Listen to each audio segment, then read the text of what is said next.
Hello again. Now, Kenyans have taken to the streets again this week over the high cost of living as police clashed with anti-government protesters across the country. One person was reportedly shot dead in Kisumu yesterday. In the latest incident, crowds apparently also set fire to a farm owned by President Uhuru Kenyatta's family. These demonstrations are being called the Azimio Protest.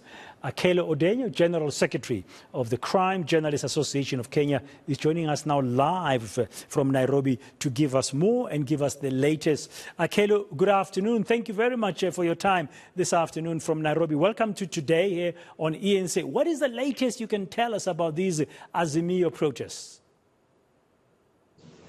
Good afternoon to you. So today has been quiet, but yesterday during the protest, it really got bad.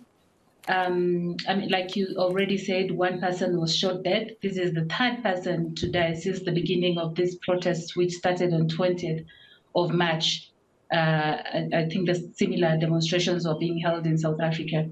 But yesterday, there was a bit of a twist because the protests, as they were ongoing, especially in the informal settlements. So yesterday, the Azimio leader, who is also the opposition leader, his name is Raila Odinga, he had a meeting in Kawangware, which is also another informal settlement in Kenya.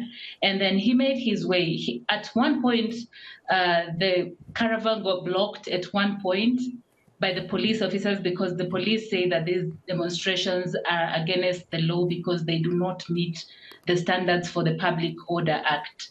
So they were blocked at one point and they had to find, that's the tactic they've been employing. They've been playing, cat and mouse game with the police. So they try and identify routes that the police do not think they're going to use. So yesterday they got another place, a route that goes to a major slum in Kenya, which is called the Kibra area. And that's where they held it's like a rally after the protests. So they marched from one location to another.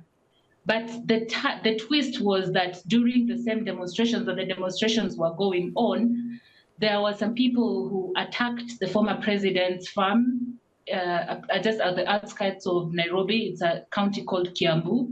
They invaded the farm, they cut down trees, they stole sheep, lots of sheep, thousands of sheep, and then they burnt down the whole place. And these demonstrations went late into the night. Like in Kibra, people were burning down shops, the mosque, a church was burnt down. And there were also protests in another informal settlement called Madare, where people were demonstrating and the police went there. And I've also been told that there were 3 kids, 4 actually, who were hurt during the demonstrations. 3 were hit by tear gas canister, and 1 has a bullet lodged in her head. It's not been removed yet. Yeah, Akello, the picture you're painting, thank you very much for the comprehensive overview of the latest situation today being calm. I saw reports that these protests have been called by opposition leader Raila Odinga, who lost presidential elections several weeks ago, and they're supposed to happen on Mondays and Thursdays. So is there fear that they might escalate this coming Thursday? And by the way, what does Azimio mean?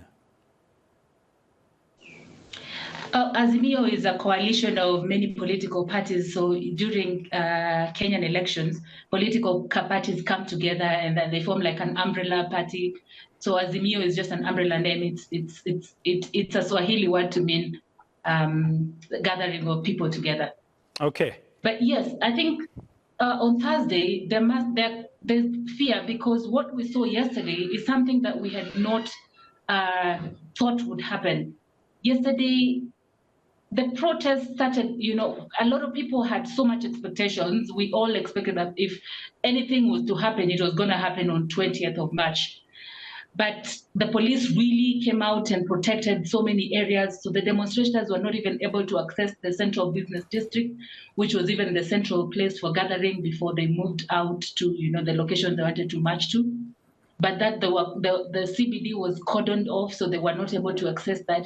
But the Azimio leader, Raila Odinga, moved to Madare slums, all the way, a distance of like 12 kilometers, just walking with the protesters in the informal settlement, and had a very large crowd following him. But because the cutoff point for demonstrations in Kenya is at 6 p.m. At 6 p.m., just a few minutes to 6 p.m., his cars just sped off and left. And so, because initially when they were advertising for, or when they were, publicizing the demonstrations, they said they would march to State House, but they did not march to State House. So people thought it was anticlimax for the people who support demonstrations because they were expecting to go to State House. So yesterday, there wasn't much fear, because I even saw people were going to work, cars were parked, the offices were. Yeah. So, But, Akello, sorry, just to cut in the interest of time. So there could be an escalation because what happened yesterday didn't happen the previous week in terms of this protest. And the 28th of March went off peacefully.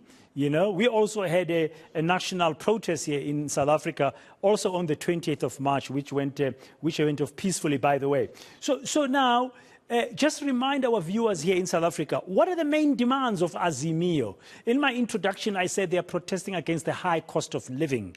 Is that the main demand? What do they want to change? That is just one of the demands. Another demand that I think is also the main demand is they want the election computers, the servers opened. That is the main demand because the Azimio leader believes he won the election after a whistleblower, gave out reports that were opposing, that say that Azimio team, that Raila Odinga had won the elections. So he wants the servers to be open.